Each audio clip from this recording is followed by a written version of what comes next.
महादेव, जय भोलेनाथ। नमस्कार, मैं साधना पांडे मार्गदर्शन पे आपका स्वागत करती हूँ। दोस्तों, आज मैं बात करने वाली हूँ कि पीपल वृक्ष में जल चढ़ाने का सही समय असल में होना क्या चाहिए। किस समय आपको पीपल वृक्ष को जल देना चाहिए, किस समय जो है पीपल वृक्ष में जल चढ़ाना आपके लिए फलदायी होता है। क्योंकि देखिए, ये सामान्य सी बात है कि पीपल वृक्ष कोई साधारण वृक्ष नहीं है। वृक्षों में पीपल को सर्वश्रेष्ठ माना गया है, क्योंकि नारायण ने स्वयं कहा है कि वृक्षों में मैं पीपल हूँ। तो बहुत बड़ा महत्व है पीपल का। लेकिन उसी पीपल पे देवताओं के साथ साथ पितरों का वास होता है, साथ साथ माँ लक्ष्मी और नारायण का वास होता है। विशेषकर शनिवार की बात मैं आज कर रही हूँ, तो शनिवार के दिन नारायण संग माँ लक्ष्मी का वास होता है पीपल में। परंतु शनिदेव की शांति के लिए शनिदेव की महादशा, ढैया इत्यादि में पीपल वृक्ष को पूजा जाता है। तो ऐसे में कब जल चढ़ाना हमारे लिए फलदायी होता है। वहीं पे पितरों का वास होने के कारण, साथ साथ पितरों पे दरिद्रा का वास होने के कारण समय का बहुत महत्व बताया गया है। क्योंकि अलग अलग समय में देवी देवताओं और पितरों का, साथ साथ मृत आत्माओं का भी वास होता है। तो बस इसको बचा करके और पूजा करना है। तो किस समय जल चढ़ाना उपयुक्त है आपके लिए, ये भी जानेंगे। और हाँ, क्या शाम को जल चढ़ा सकते हैं, परिक्रमा इत्यादि कर सकते हैं या नहीं कर सकते हैं। अगली चीज़ है दोस्तों कि पीपल की पूजा जहाँ आप कर रहे हैं, वहाँ पे यदि कोई देवी देवता की मूर्ति नहीं है, मंदिर नहीं है, तो फिर क्या आप वहाँ पूजा कर सकते हैं, नहीं कर सकते हैं। तो और विशेष बातें आज बताऊंगी, जो कि पीपल पूजा करने के बाद यदि आपको किसी तरह के लाभ की प्राप्ति नहीं हो रही है, तो इन बातों को, इन गलतियों की तरफ आपका ध्यान खींचना बहुत ज़्यादा आवश्यक है। तो वीडियो को ध्यान से सुनते रहिएगा, ध्यान दीजिएगा वीडियो में।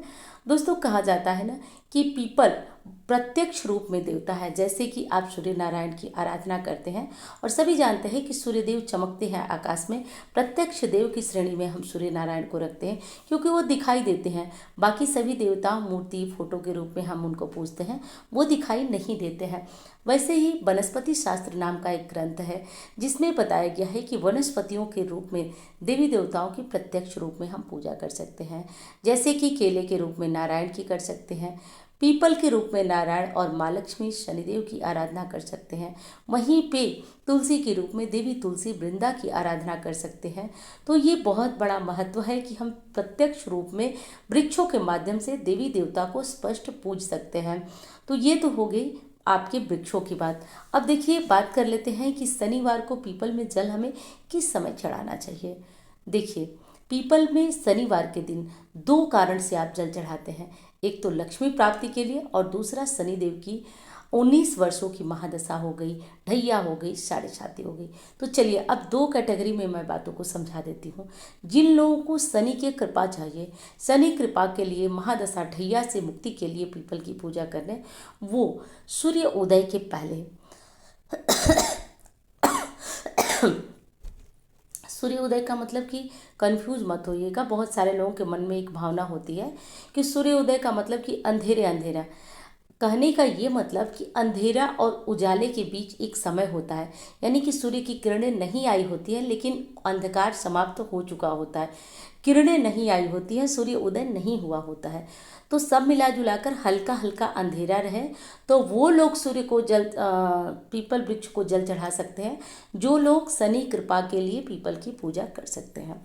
वहीं पे जो लोग लक्ष्मी कृपा के लिए कर रहे हैं, दरिद्रता दूर करने के लिए कर रहे हैं, वो सुबह 7 बजे तक, सूर्योदय के बाद तक पूजा कर सकते हैं। कोई भ्रांति मत लाइए कि दरिद्रा का वास हो जाता है, ये वो कुछ नहीं। पूरे दिन, शनिवार के पूरे दिन माँ लक्ष्मी नारायण का वास होता है। हाँ, दोपहर में पितरों का वास होता है, इसलिए दोपहर को पीपल पूजा, पीपल के पास जाना शुभ नहीं बताया गया। परंतु सुबह 7 बजे तक आप लक्ष्मी कृपा के लिए पीपल की पूजा कर सकते हैं, परिक्रमा कर सकते हैं।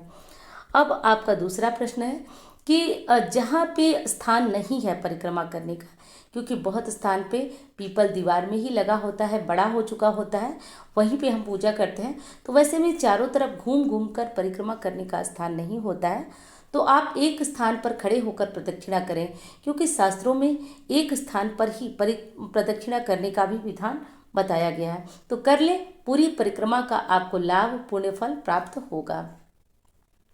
अगली चीज कि जहाँ पे देवी देवता, पीपल की ऐसा कोई पेड़ है जहाँ पे कोई देवी देवता नहीं है, तो वहाँ पे हम पूजा कर सकते हैं या नहीं। तो बिल्कुल आप कर सकते हैं। यदि कोई देवी देवता की फ़ोटो, तस्वीर, मूर्ति नहीं है तो भी आप वहाँ पे पूजा कर सकते हैं। अगली चीज़ है दोस्तों कि आप पीपल के नीचे आपको और कौन कौन सी गलतियां नहीं करनी चाहिए। लेकिन दोस्तों उससे पहले कहना चाहूँगी, आपको वीडियो पसंद आ रही है तो वीडियो को लाइक ज़रूर करिएगा, चैनल को सब्सक्राइब करिएगा दोस्तों, और अच्छी लगती है तो दूसरों के साथ आप इसे शेयर कर सकते हैं। देखिए, पीपल वृक्ष के नीचे खड़े होकर के कभी भी आपको तेल किसी से नहीं लेना है, माचिस नहीं लेना है किसी से, और प्रयास करें कि जो जितनी सामग्रियां हैं उतने में आप अपनी पूजा संपूर्ण कर लें। भूल करके भी लेन देन न करें, क्योंकि शनि से जुड़ी हुई चीज़ें यदि आप पीपल के नीचे खड़े होकर लेते हैं तो दुगना आपको नुकसान करती हैं। तो भूल कर भी ये चीज़ें किसी से, पीपल के नीचे पूजा की ही सामग्रियाँ, लेकिन आप किसी से न लें। अगली चीज़ है कि पीपल के नीचे खड़े होकर के कभी भी खुद के लिए, खुद के फायदे के लिए आप किसी से चीज़ें मांग सकते हैं, परंतु किसी के नुकसान की कोई चीज़ मत मांगिए दोस्तों, क्योंकि सच में ये चीज़ें मानी जाती हैं कि यदि हम किसी का नुकसान करने की सोचते हैं तो हमारा खुद का नुकसान होता है, वो भी पीपल के नीचे। पीपल के नीचे यदि कुछ करना है तो ओम नमो भगवते वासुदेवाय, माता लक्ष्मी के मंत्र का जप करिए। शनि देव यदि कुंडली में पीड़ा दे रहे हैं, तकलीफ दे रहे हैं, तो ओम शम शनिश्चराय नमः मंत्र का जप करिए। इससे बड़ा आपके लिए मूल मंत्र और कोई नहीं है। तो ये सारे काम आपको अवश्य करना है। बहुत ध्यान देकर पीपल की पूजा करिएगा। भगवान भोलेनाथ की, माता लक्ष्मी की, नारायण की कृपा आपके ऊपर भी बरसेगी। ऐसी कोई बात नहीं है कि जो लोग पीपल पूजते हैं पूरे मन से, पूरे हृदय से यदि पूजते हैं तो शनि कृपा तो मिलती है, साथ साथ लक्ष्मी नारायण की कृपा भी मिलती है दोस्तों। तो यदि मुझसे कुंडली दिखाना चाहते हैं तो इन नंबरों पर संपर्क कर सकते हैं। इंस्टाग्राम, फेसबुक पर मुझे फॉलो करना चाहते हैं तो भी आप कर सकते हैं। तो वीडियो कैसी लगी बताइएगा ज़रूर। मिलती हूँ इस तरह के वीडियो के साथ। धन्यवाद।